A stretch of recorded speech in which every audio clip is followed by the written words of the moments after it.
Buenas noches, bienvenidas y bienvenidos a Presidenciales en Medios UDEC, este ciclo de conversaciones con la y los candidatos a la presidencia de Chile con una mirada regionalista. Buenas noches, Mauricio. Muy buenas noches, Karen.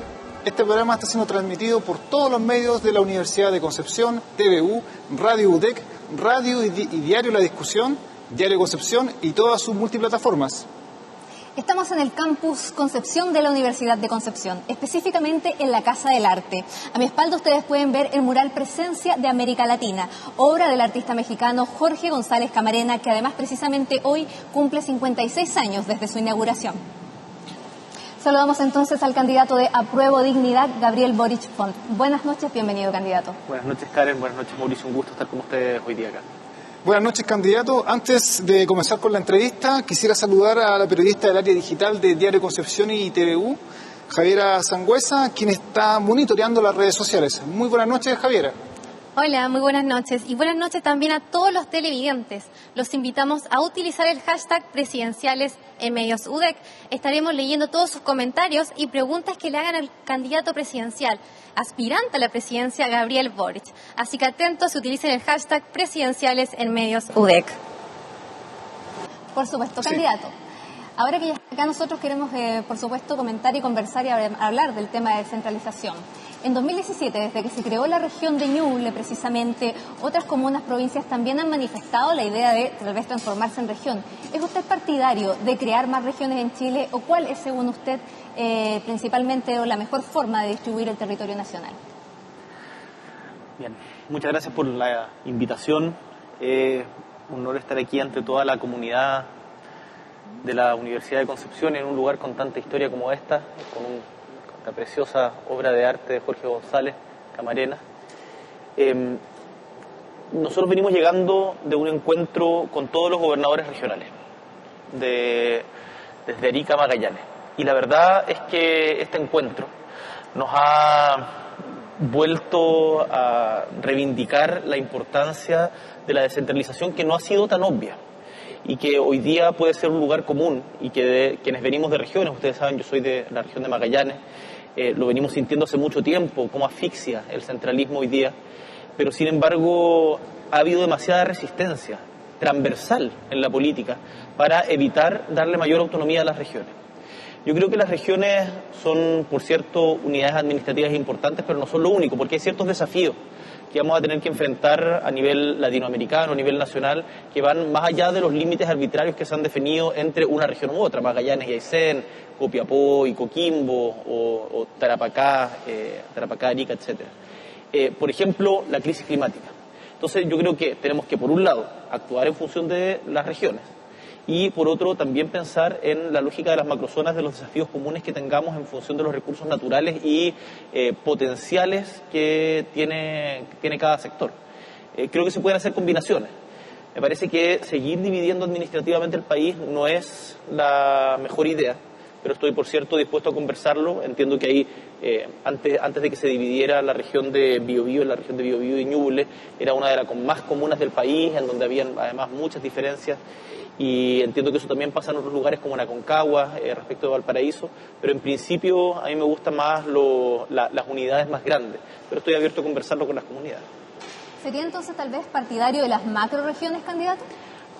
A mí me parece bien que se ha ido consolidando una identidad regional, pero creo que no es la única manera de hacer políticas públicas, va a depender del desafío. Por ejemplo, si queremos hablar de potenciar las zonas extremas y aisladas, tenemos que ser capaces de conversar con, no sé, Guara y Puerto Williams, pero a la vez, si queremos hablar de la importancia de, no sé, la tecnología o las energías renovables no convencionales, tenemos potencial para ellas en la región de Magallanes, como en la región de Atacama o en la región de Antofagasta. Entonces, me parece que no me casaría con una sola medida. Si es solo regiones, solo macrozonas, me parece que pueden haber combinaciones de ambas. Gracias, candidato. Candidato, históricamente a la cultura y al deporte se le exige mucho y se le apoya poco, lo cual se ha puesto más en evidencia en el actual contexto pandémico. ¿Cuáles son sus propuestas para potenciar estas dos áreas socialmente relevantes? Primero, te quiero agradecer y felicitar que me hagas esa pregunta, porque en general los medios tradicionales, la cultura y el deporte quedan siempre absolutamente postergados. Nosotros, en materia de cultura, La cultura es el espíritu de un pueblo. Lo que nosotros estamos viendo acá, mural Presencia de América, la verdad que te da cuenta a través de una manifestación cultural cómo se puede expresar los espíritus más escondidos y más intensos de un pueblo, y yo creo que la cultura tiene que tener un lugar protagónico. Y un lugar protagónico tiene varias dimensiones. En primer lugar, por cierto, mejorar la administración presupuestaria, mejorar la inversión en cultura. Nosotros queremos llegar por lo menos al 1% del gasto público en materia cultural, hoy día es del orden del 0,3%, pero no se puede seguir gastando de la misma manera.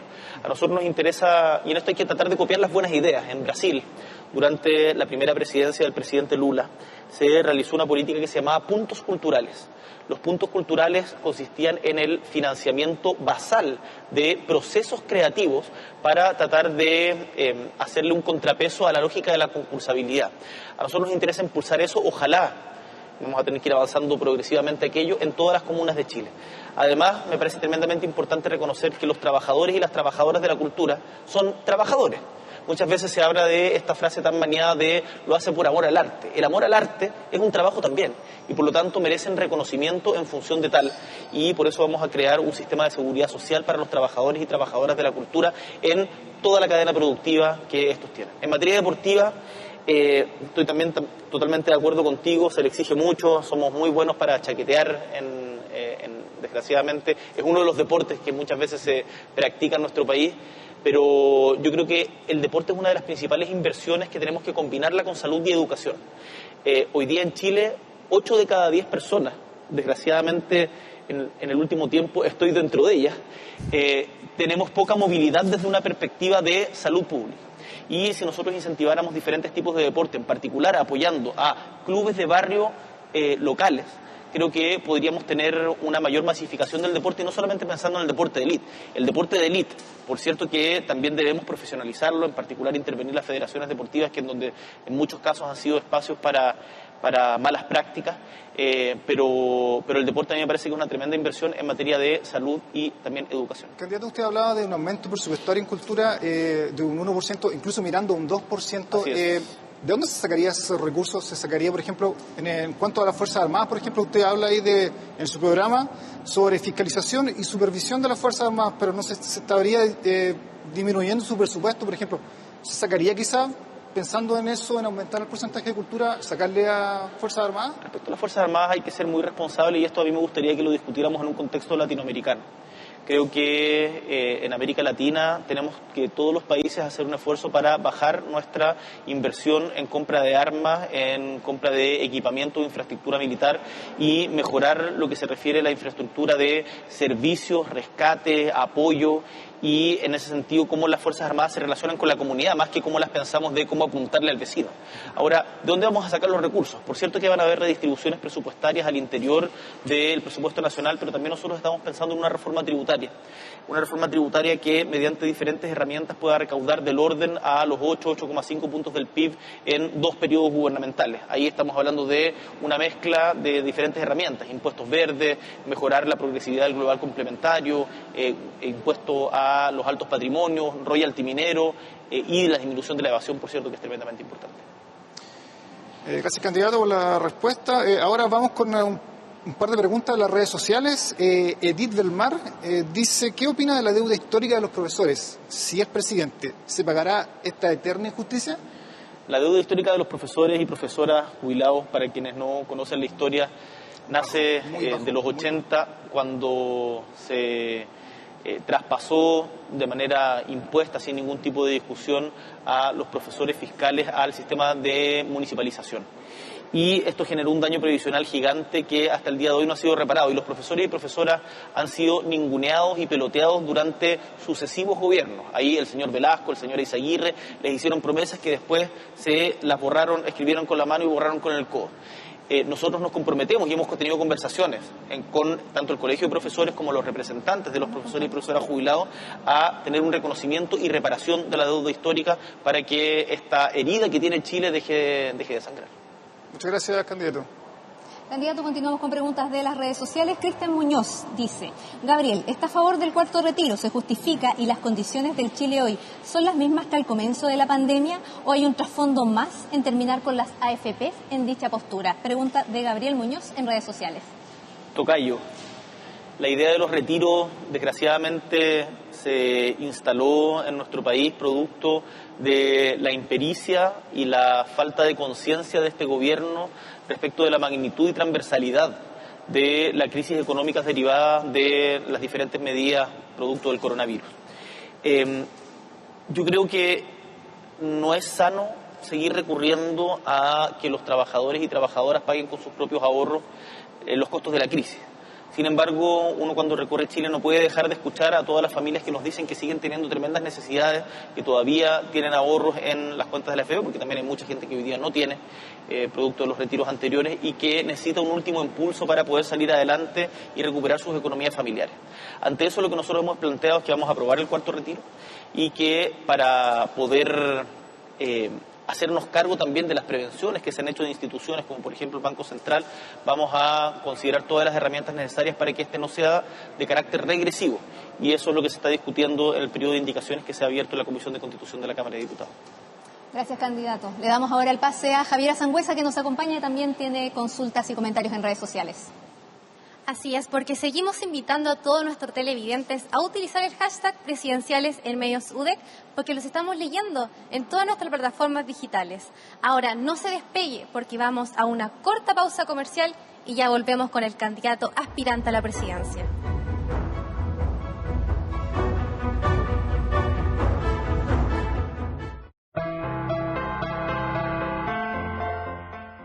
Estimada comunidad, durante los últimos 18 meses, sin duda hemos vivido un complejo y doloroso periodo. Un tiempo en el que debimos cambiar de forma radical la manera de enfrentar nuestras responsabilidades diarias. Pese a ello, trabajando en conjunto, hemos salido adelante y continuamos avanzando. La incertidumbre permanente de esta crisis ha dado paso a aprendizajes y transformaciones. Profesionales de diversas áreas de nuestro UDEC nos permitieron rápidamente adaptarnos a la actividad a distancia. Y el compromiso de docentes y estudiantes ha posibilitado seguir adelante con la formación de las y los miles de alumnos de nuestra casa de estudios. Pero nuestra comunidad no se conforma solo con seguir adelante en sus actividades. Como en todas las crisis, gracias al esfuerzo de cada una y cada uno de nosotros, comenzamos a aportar con iniciativas en distintos ámbitos para contribuir a nuestras regiones y al país. Desarrollamos innovaciones en el área de la salud. Creamos protocolos para cuidarnos. Generamos contenidos relevantes para informar a la población.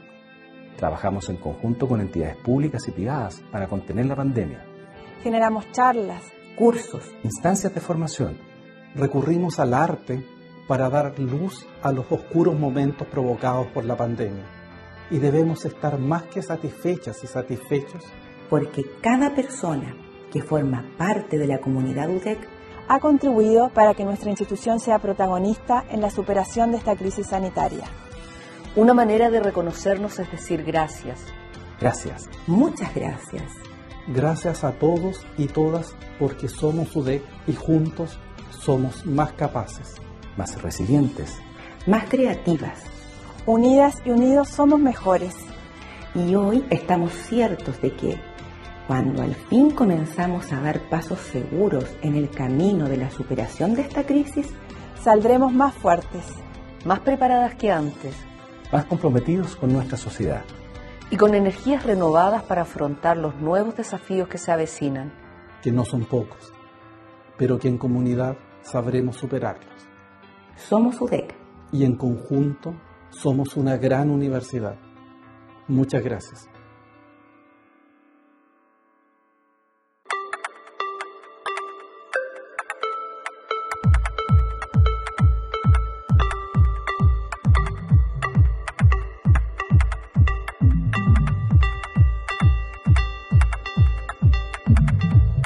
Yo diría que es emocionante poder observar la recuperación de la presencialidad, en este caso en actividades presenciales de laboratorio, los que desarrollan usualmente los estudiantes de las carreras de licenciatura en química, de bioquímica, de ingeniería y otras carreras de nuestra universidad.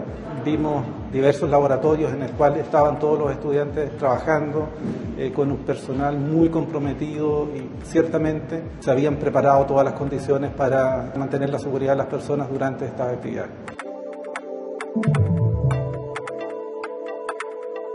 A través de nuestra página web se creó un sistema donde los estudiantes de manera digital se inscriben y nos ha permitido ir organizando actividades durante toda la semana en 3 turnos diarios. Después de cada turno se hace una sanitización completa del laboratorio, los estudiantes salen y regresan 1 hora después, donde comienzan un segundo laboratorio y tercer laboratorio diario, para ponernos al día con todas las actividades prácticas que están pendientes.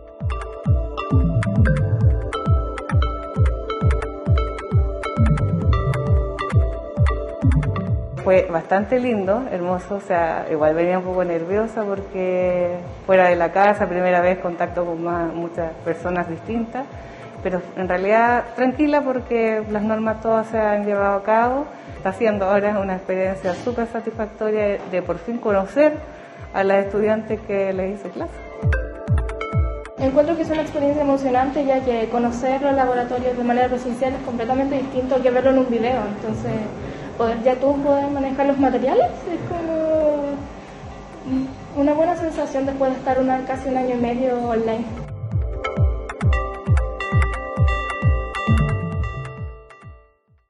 Desde la universidad estamos siempre dispuestos a ayudar, a generar un elemento cuando el país más lo necesitaba en realidad.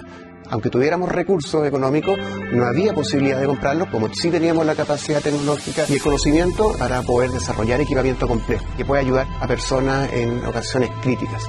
El Centro de Rehabilitación de Fauna Silvestre de la UDEC se dedica a la investigación en fauna silvestre y a la rehabilitación del daño que generan los humanos a la fauna. Su motor principal son los alumnos de medicina veterinaria que voluntariamente se integran al centro de rehabilitación. Estás inmerso y lo que tú haces sí tiene una contribución real. El conocimiento científico que nosotros podemos entregar transforma sus vidas. Son los aprendizajes y experiencias que uno va adquiriendo, que mejoran, que tienes la posibilidad de involucrarte. La UDEC en realidad ha sido este espacio que ha permitido desarrollarme en medio de la experiencia. Tratar de transformar y de encontrar soluciones. Yo como profesora espero poder transmitir conocimiento, generar un impacto, lograr cambios, transformar.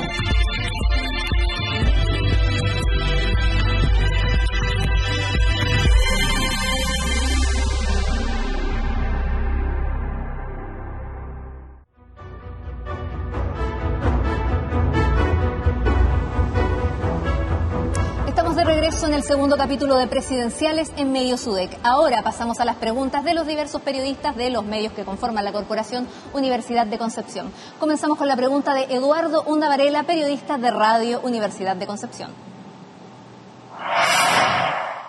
En su programa de gobierno propone 2 pilares para la reactivación económica en el marco de la crisis sanitaria: el empleo femenino y la inversión verde.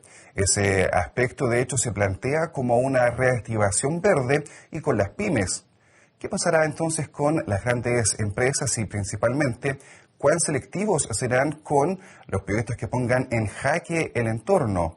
Finalmente, ¿cuáles serán los criterios ambientales bajo su eventual gobierno?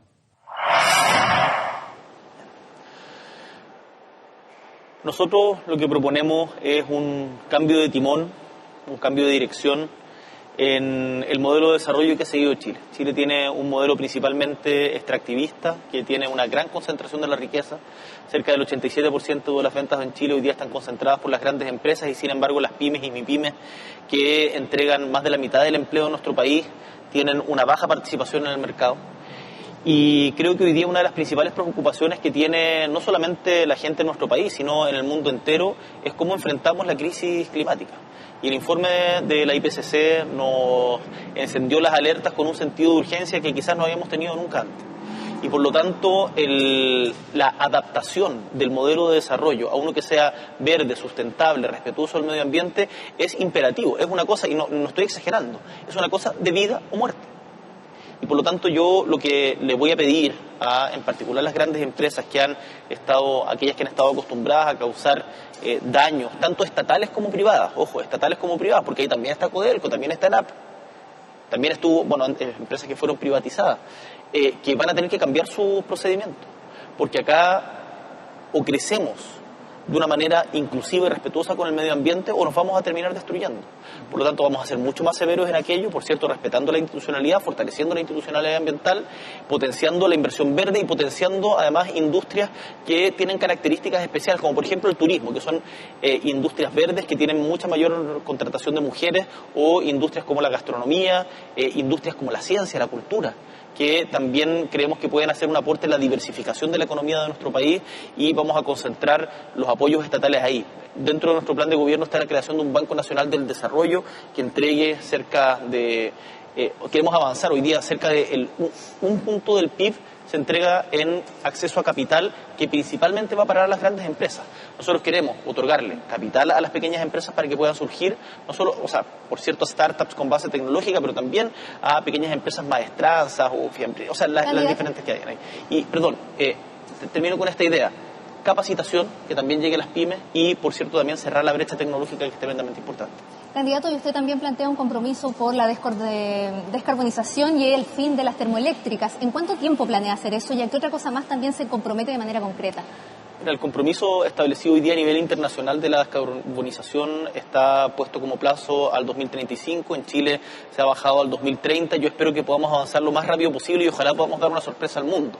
Para poder descarbonizar necesitamos fuentes de energías renovables no convencionales que no intervengan o que no generen daños en las comunidades. Nosotros ahí estamos pensando, por cierto, en energía solar, energía eólica, en el hidrógeno verde, haciéndonos cargo también de las externalidades que estos tienen. Por ejemplo, en el caso del hidrógeno verde, la producción de salmuera genera, cuando se devuelve al suelo marino, al fondo marino, genera un efecto que es muy dañino y que también es contaminante. Entonces tenemos que tener esos cuidados. Gracias, candidato. Gracias, candidato. Mauricio. Ahora es el turno de la periodista de TVU, Constanza Rivera. Vamos a escuchar su pregunta.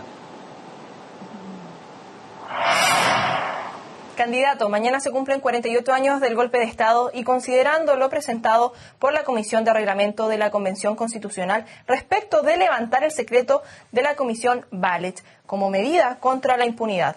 El expresidente Ricardo Lagos ha manifestado su preocupación ante esta medida. ¿Cuál es su postura actual en torno a la revelación y publicación de información que expone lo que miles de chilenos y chilenas sufrieron, teniendo en cuenta que el 2017 presentó un proyecto para levantar el secreto?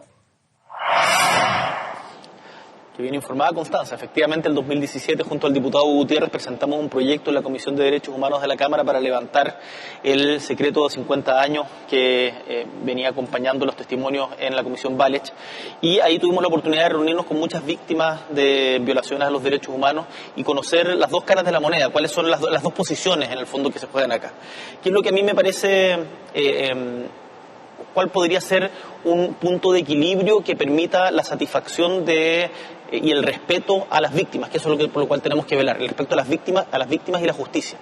Yo creo que se debiera dar un plazo, 1 o 2 años, en donde se establezca que se van a levantar el secreto de los testimonios del informe Valech, y que quienes quieran mantenerlo de manera privada pueden hacerlo de forma reservada, por cierto, y solicitar que sus declaraciones no sean expuestas a la luz pública sin argumentación de causa. Recordemos que en este caso lo importante es proteger a las víctimas y tenemos que conciliar la protección de las víctimas con la necesidad de justicia. En Chile no podemos dejar que se consolide la impunidad, y ha habido mucha impunidad en el caso de las violaciones a los derechos humanos, y nosotros eso es algo que queremos enfrentar con mucha decisión. Candidato, en el 2014 usted dijo es absolutamente injustificable que existan centros de detención con privilegios especiales. En Punta Peuco están detenidos militares en retiro y ex agentes del Estado condenados por crímenes de lesa humanidad. Si usted fuese presidente, ¿derechamente usted cerraría este centro penitenciario? Sin lugar a dudas lo ratifico. No queremos ningún tipo de cárcel con privilegios especiales. Hoy día nadie... Mira, hay una problemática más allá de Punta Peuco. Por cierto, cerraría Punta Peuco, eso que no quede ninguna duda. Pero hay una problemática respecto a las cárceles que es brutal. La inhumanidad que se vive en las cárceles, el hacinamiento, la falta de respeto a los derechos más básicos, es brutal y hoy día las cárceles no están sirviendo como un centro que contribuya a la reinserción social, sino más bien todo lo contrario, como escuelas del delito, y por lo tanto tenemos que hacer una profunda reforma carcelaria en donde se garanticen los derechos de las personas que están privadas de libertad, pero además se les entreguen oportunidades para poder salir adelante y efectivamente reinsertarse en la vida social. Muchas gracias, candidato. Vamos ahora con la pregunta del periodista de Diario Concepción, Marcelo Castro. Actualmente en el Senado se encuentra estancada la ley de descentralización financiera, la que es cuestionada por los gobernadores regionales. Ellos piden una ley de rentas regionales en donde las empresas puedan tributar en los territorios y no en las comunas donde tienen sus casas matrices. La pregunta es, durante su administración, ¿habrá un compromiso real para modificar esa normativa tan cuestionada que se encuentra en el Parlamento para que exista una real ley de rentas regionales? Muchas gracias, Marcelo. Bueno, esa es una ley que votamos en la Cámara de Diputados hace poquito y en donde nos comunicamos con diferentes gobernadores regionales que nos pidieron justamente rechazar esta legislación porque tiene estas clásicas características de legislaciones que buscan cambiar algo para que todo siga igual. Y respondiéndole directamente a Marcelo, nosotros nos comprometemos a que durante nuestro periodo de gobierno vamos a generar una ley de rentas regionales, no solamente para que las empresas que generan actividades productivas en los territorios tributen en los territorios donde realizan las actividades productivas y no en los sectores del barrio oriente de Santiago, sino además para que se puedan establecer en determinados casos tributos regionales que permitan allegar mayores recursos a los gobiernos regionales y así permitir de manera más descentralizada la distribución de la riqueza de nuestro país. Por supuesto, vamos ahora entonces con Javier, redes sociales. Así es, porque tenemos otra pregunta más para el candidato de Francisco de la Barrera. ¿Cuáles son sus propuestas para mejorar la sustentabilidad urbana en regiones y en particular la movilidad activa y la promoción de más espacios verdes y caminables para las personas? Los escuchamos, candidato. Mira, qué interesante.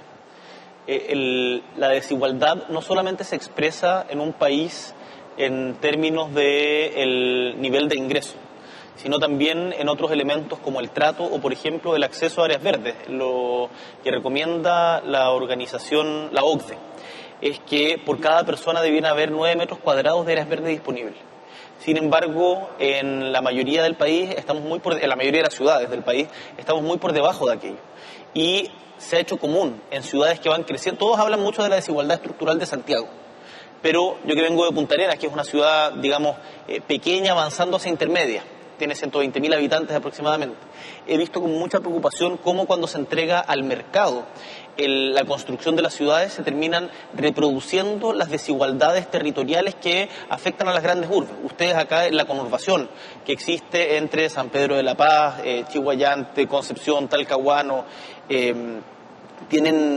lo experiencian todos los días. Y por lo tanto para nosotros es tremendamente importante crear, en primer lugar, un banco de suelos de uso público, diferente al que existe hoy día, en donde solamente hubo una permuta entre el de bienes nacionales y el MIMBU, que permita construir viviendas sociales de calidad con perspectiva de integración, para no seguir expulsando a los pobres a la periferia de las ciudades. Entregar servicios, o sea, cuando se construye un barrio nuevo, no puede ser, y esto es algo que es muy común en las construcciones de viviendas sociales, que se construyen las casas y el Estado se retira. Y cuando el Estado se retira, pueden pasar dos cosas. O que el lugar se lo tome una empresa determinada. Por ejemplo, en el caso de, estoy pensando en la comuna de Caimanes, se lo tomó totalmente Pelambres y por lo tanto la gente depende de Pelambres. O el narco. Y hemos visto como el narco ha avanzado de manera muy, muy preocupante, ya no solamente en las grandes ciudades, sino a lo largo de todo Chile, y eso es algo que, por cierto, también queremos detener. Respecto a movilidad y transporte, termino con esta idea, lo que nosotros hemos dicho es que vamos a avanzar hacia el transporte doble cero. Cero emisión de gases contaminantes, cero tarifa. Sabemos que esto es una inversión difícil, que es una inversión que cuesta mucha plata, pero queremos empezar mediante ciudades intermedias, por ejemplo, Villarrica, Calama, Valdivia, estamos pensando también en ciudades de Tarapacá y, ¿por qué no?, alguna por acá, por la región del Biobío. Gracias, candidato. En regiones tenemos también centralización de centros hospitalarios y serios problemas con médicos especialistas en lugares alejados. ¿Qué propone para resolver la permanentemente ausencia de doctores especialistas en zonas extremas?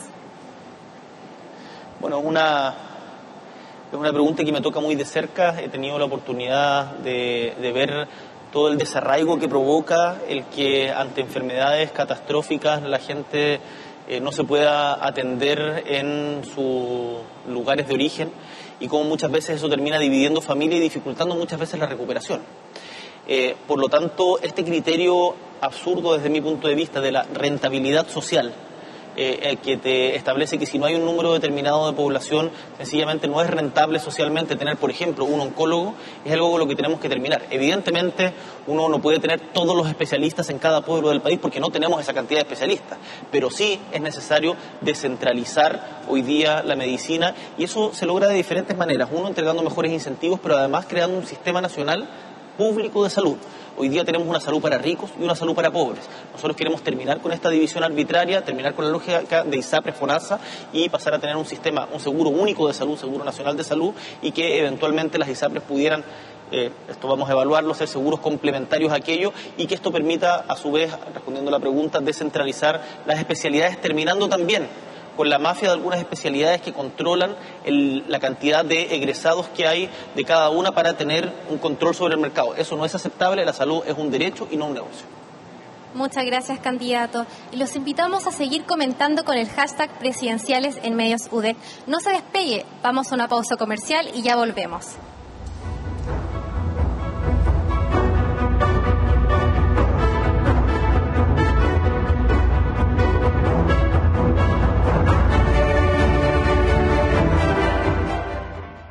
Estimada comunidad, durante los últimos 18 meses, sin duda hemos vivido un complejo y doloroso periodo. Un tiempo en el que debimos cambiar de forma radical la manera de enfrentar nuestras responsabilidades diarias. Pese a ello, trabajando en conjunto, hemos salido adelante y continuamos avanzando. La incertidumbre permanente de esta crisis ha dado paso a aprendizajes y transformaciones.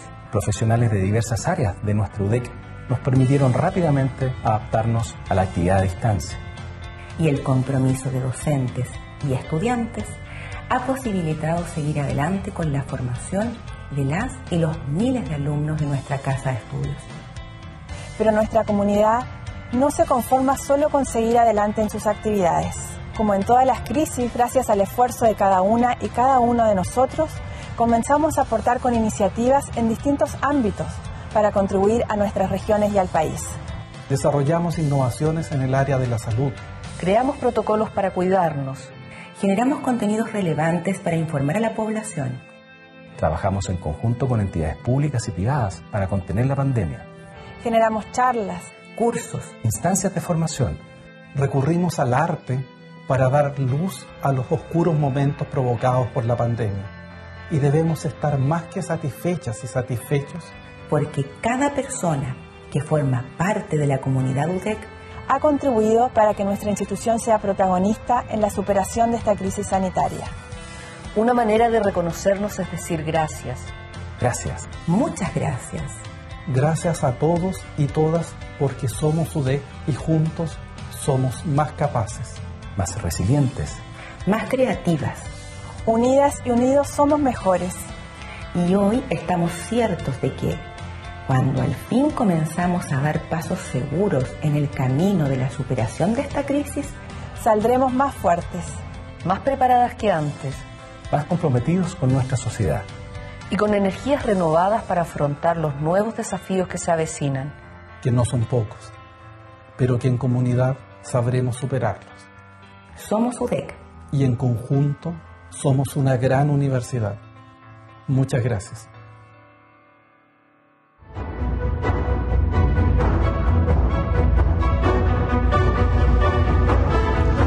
De regreso en el tercer bloque de presidenciales en medios UDEC. Ahora vamos con las preguntas de la ciudadanía y también de la academia. Comenzamos con la primera pregunta de Francisca Rubio, candidato, quien es vocera del movimiento 8M Concepción. ¿Cómo usted va a procurar que en su gobierno las condiciones que nosotras hemos logrado a través de años de lucha y que en la pandemia hemos detectado que han retrocedido, se van a recuperar? ¿Y cómo va a potenciar la igualdad, la no violencia y la equidad de las mujeres en el desarrollo de todas sus áreas laborales, sociales, familiares? Muchas gracias, Francisca.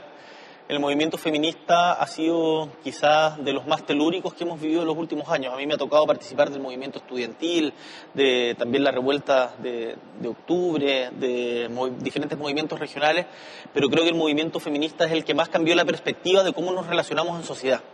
Y en ese sentido, efectivamente, como bien dice Francisca, la crisis del coronavirus ha tenido un alto impacto principalmente en las mujeres. ¿Por qué? Hoy día, si revisamos las cifras, por ejemplo, de integración al mercado del trabajo de las mujeres, hemos retrocedido casi en 10 años. Y cuando uno deja el mercado funcionar por sí mismo, lo que se termina recuperando finalmente son, de manera principal, industrias como la minería o como la construcción, que contratan principalmente hombres. Lo que nosotros proponemos en nuestro programa es unificar todos los subsidios de empleo femenino, pero no solo eso, sino además crear un sistema nacional de cuidados, porque en Chile, ¿por qué se retrocedió tanto en empleo de mujeres? Porque en Chile la labor de los cuidados la cumplen las mujeres. Queremos avanzar en corresponsabilidad, en que se entienda que los hombres también tenemos que cumplir aquellas labores. Queremos trabajar en socialización del cuidado, que no sea visto como solamente una perspectiva individual, y también en remuneración del mismo.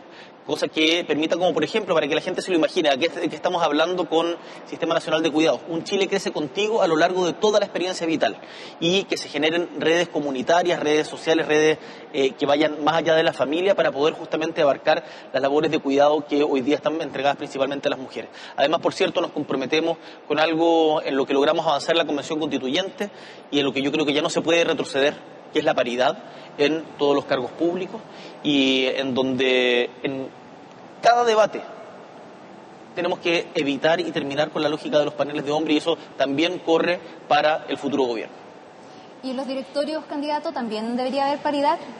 Empresas públicas, por ejemplo, Codelco, ENAP. No solo empresas públicas, yo creo que en todos los directorios. Parte de nuestra propuesta, y con la que iniciamos un debate bastante interesante con el mundo empresarial, tenía que ver con que los directorios debieran estar integrados por trabajadores y trabajadoras de las empresas de forma paritaria. O sea, además, por cierto, de los accionistas, digo. Y eso generó muchas reacciones, había un alto debate al respecto, pero yo creo que en particular en el tema paritario ya no se puede seguir retrocediendo. Gracias, candidato. Continuamos con Luis Erices. Él es presidente de la Junta de Vecinos Altos de Coronel, y su pregunta es la siguiente. Nosotros hoy en día nos encontramos acá arriba en los Altos de Coronel, donde estas viviendas se fueron construidas post terremoto. Son 440 familias que viven aquí, y hoy en día tenemos una mala construcción y una mala fiscalización de estas viviendas. ¿Va a tener su gobierno la urgencia de modificar la ley de construcción de acuerdo a los nuevos estándares? ¿Cuál es su proyecto de gobierno para terminar con esto? Mira, lo que señala el vecino de Coronel es algo que lo que nos hemos encontrado que es una de las principales problemáticas de Chile hoy día a lo largo de todo el país, que es la ausencia de políticas de vivienda que sean sostenibles en el tiempo. En Chile tenemos un déficit del orden de las 600.000 viviendas. Hoy día en nuestro país es el momento en que más campamentos tenemos desde 1996.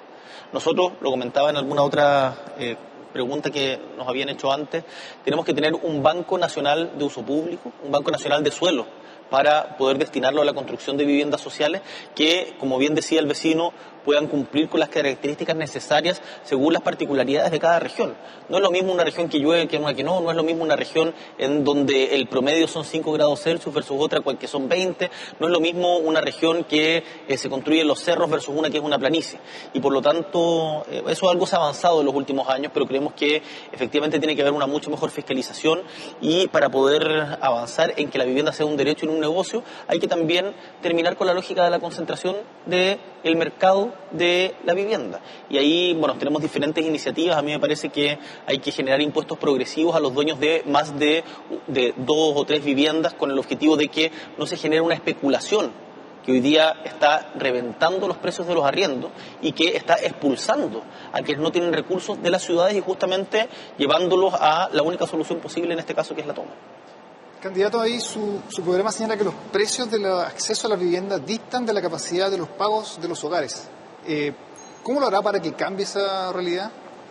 Bueno, como te decía, una cosa es mejorar la oferta. Para eso, parte importante del territorio en Chile está a cargo del Ministerio de Bienes Nacionales.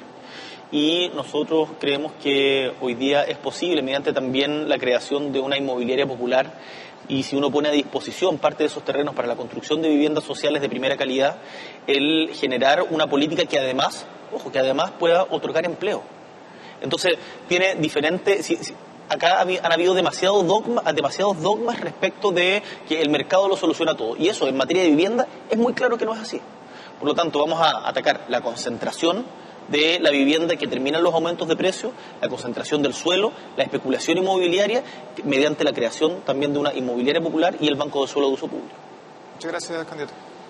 Vamos con la siguiente pregunta, que es de Osvaldo Ulloa, académico del Departamento de Oceanografía de la Universidad de Concepción. Vivimos en un país que tiene miles de kilómetros de costa, estamos frente al océano más grande del mundo, el 95% de nuestras exportaciones se hacen vía marítima, el mar determina nuestra geografía, nuestra agricultura, nuestro clima. Me gustaría saber cómo considera usted que el mar debiera aportar a la cultura nacional y también al futuro desarrollo de nuestro país. A mí me gustaría retomar una vieja idea del compañero Salvador Allende cuando hablaba, uno de los proyectos truncados por el golpe que vamos a conmemorar mañana, de la necesidad de un Ministerio del Mar, pero un Ministerio del Mar que no solamente sea un órgano burocrático más, sino que Chile, en vez de solamente mirar hacia la cordillera, mire hacia el mar y todos los recursos y potencial que tenemos, como bien decía el profesor, en nuestros océanos. Hoy día tenemos, por ejemplo, un diferendo importante con Argentina a propósito de la plataforma continental, y hemos tenido muy poco debate respecto de qué hacer con nuestro mar, como, por ejemplo, el cuidar nuestros recursos. Nosotros ahí queremos favorecer a la pesca artesanal por sobre la pesca industrial. Nos parece que es tremendamente importante el tener una perspectiva ecológica de uso que le damos al océano y que generemos diferentes iniciativas de protección. Por ejemplo, estuve hace poquito en la comuna de Liguera. La comuna de Liguera queda al norte de la región de Coquimbo, casi limitando, de hecho, con la región de Atacama, y vemos con preocupación cómo un proyecto, en este caso la minera Dominga, quiere instalarse en ese sector, rompiendo con un ecosistema único en el mundo, como es el ecosistema de Humboldt. Esas cuestiones tenemos que protegerlas, por lo tanto, nosotros, insisto, relacionándolo con las preguntas anteriores, vamos a cambiar el modelo de desarrollo hacia uno que sea sostenible y sustentable con el medio ambiente, y por cierto que los océanos, los mares y la lógica, en particular el agua, porque el agua también es otro de los problemas que vemos a lo largo y ancho de Chile, que tenemos que tener una política de cuencas distinta a la que se ha tenido hasta ahora para el uso del agua, va a ser parte de las prioridades también de nuestro gobierno. Sí, lo mencionaba, el proyecto Dominga, algo contra los mismos científicos de nuestro país han alzado la voz en contra. En esta materia, en materia científica, el mismo profesor Ulloa, quien hacía la pregunta, fue director científico de la expedición Atacamex, que marcó un hito al descender a la zona más profunda del océano, la fosa de Atacama. Si hablamos de la comunidad científica y escuchar sus demandas, ¿cuál va a ser el rol de la ciencia en su programa de gobierno? Súper importante. Nosotros vamos a hacer un gobierno que haga sus políticas públicas basadas en la evidencia. Y para eso, tal como lo hablábamos a propósito de la cultura, tenemos que entregarle mejores condiciones al desarrollo de la ciencia en Chile. Por cierto, a partir de nuestras ventajas comparativas con otros sectores, mediante la cooperación, más que la competencia, hoy día parte importante de los centros, o varios de los centros científicos están cerrando, porque sencillamente no hay financiamiento por parte del Estado. Lo que nosotros proponemos es también, tal como lo hablábamos a propósito de cultura, aumentar el financiamiento del presupuesto en ciencia a por lo menos un 1% durante nuestro gobierno. Esto significa casi triplicarlo, hoy día 0,34%, generar una carrera de investigación que sea mucho más colaborativa que competitiva como es hoy día, y además me parece tremendamente importante fortalecer a las universidades. Las universidades son los polos de desarrollo por excelencia regional. Y ahí yo creo que tenemos muchísimo que podemos hacer para sacar a las universidades del estrangulamiento del autofinanciamiento. Las universidades públicas, como sé que es la Universidad de Concepción, me imagino que vamos a conversar de ello también en algún momento, merecen un trato por parte del Estado que sea distinto en conjunto con las universidades estatales. Gracias, candidato. ¿Se compromete entonces a escuchar la voz de la ciencia en las decisiones de su gobierno? La voz de la ciencia va a ser fundamental para nuestro gobierno, y en particular, lo conversaba hace poco con Maisa Rojas, que fue una de las científicas que estuvo a cargo de la parte correspondiente a nuestro país del informe de la IPCC. los científicos tienen que tener un rol muy, muy relevante. Y nosotros vamos a actuar en base a la evidencia, no en base al capricho. Gracias, candidato. Por último, vamos con la pregunta de Violeta Montero. Ella es directora y académica del Departamento de Administración Pública y Ciencia Política de la Universidad de Concepción. Nuestro sistema de educación superior se caracteriza por su diversidad. Conviven en él instituciones de distinta naturaleza jurídica, pero además con distintas condiciones y orientaciones para el quehacer académico. En el último periodo sabemos que han habido discusiones sobre educación superior y la Ley de Fortalecimiento a las Universidades Estatales 21.094 es un ejemplo de esto, pero priorizando especialmente a las universidades estatales, como decía, y dejando a las demás afuera. Quisiera conocer su opinión y quisiera saber si considera que es importante crear políticas públicas de fortalecimiento a las universidades regionales, a estas universidades privadas que cumplen un rol central y que deberían seguir cumpliéndolo en este escenario. Yo creo que el Estado tiene que tener un trato preferente con sus universidades, con las universidades estatales. Sin embargo, me parece que hay ciertas excepciones, y en este caso considero 3, de universidades que no responden a un interés particular o a un dueño en particular, como son la Universidad Austral de Valdivia, la Universidad Federico Santa María y, por cierto, la Universidad de Concepción. La Universidad de Concepción, entiendo, corríjanme ustedes, es centenaria, fue fundada en 1919 por don Enrique Molina, en conjunto con otros próceres de la época. Y ha cumplido un rol que ha sido insustituible en construir lo público. De hecho,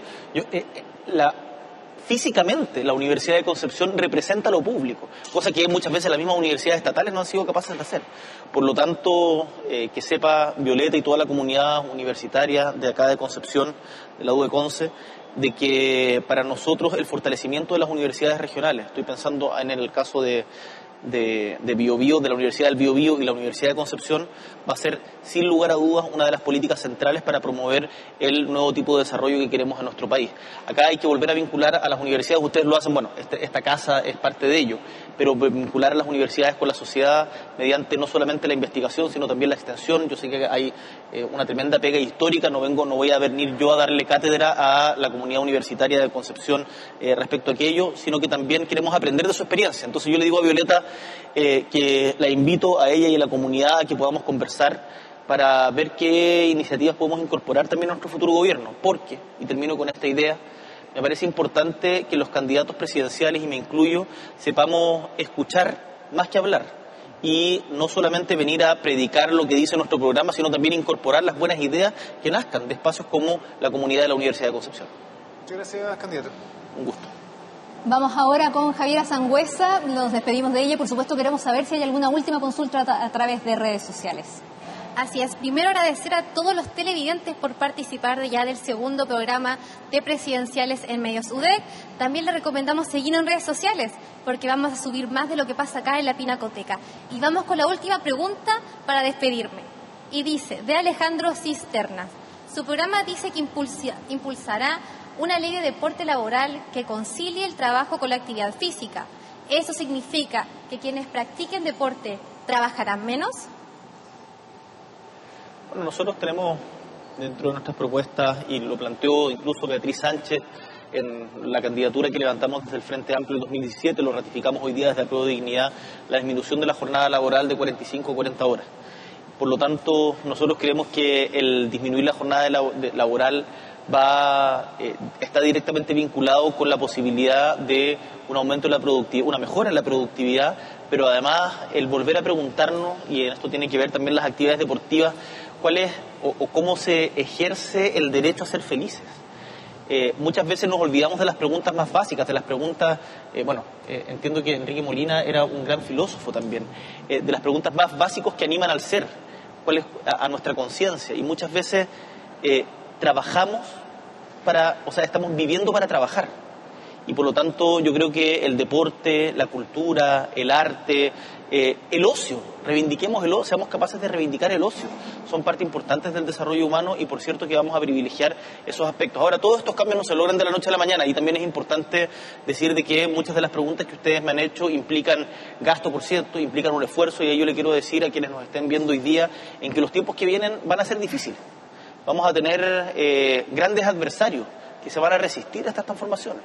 Y por lo tanto yo invito a que tengamos una relación que no sea transaccional, solamente pensando en el voto y el beneficio personal, sino que como sociedad logremos determinar ciertos aspectos de bien común, como la descentralización, el fomento de las universidades regionales, y nos pongamos de acuerdo y salgamos de la lógica de trinchera para poder llevar adelante este proyecto país, independiente de quién sea el próximo presidente. Yo por lo menos estoy totalmente disponible a eso desde el rol que me toque jugar. Muchas gracias, candidato. 30 segundos finales como para que le hable a las regiones fuera de Santiago. Vengo de regiones, soy nacido y criado a orillas del Estrecho de Magallanes. Tengo absolutamente claro lo que es vivir los efectos del centralismo y las tremendas oportunidades que se desperdician cuando jóvenes talentos de nuestros territorios tienen que emigrar porque sencillamente no hay oportunidades en las regiones. Cuando las ciudades no se construyen pensando en los adultos mayores o cuando derechos básicos como la salud y la vivienda sencillamente no son asequibles porque las decisiones se toman en Santiago en vez de en los territorios en donde se vive la vida de otra forma. Por lo tanto, yo me comprometo aquí en la Pinacoteca de la Universidad de Concepción a tener un gobierno profundamente descentralizador y, como hemos dicho a lo largo de nuestra campaña, a ser un presidente que cuando termine su mandato tenga menos poder que cuando empezó, porque hayamos sido capaces de entregárselo a las regiones, a las autoridades regionales y también a la sociedad civil.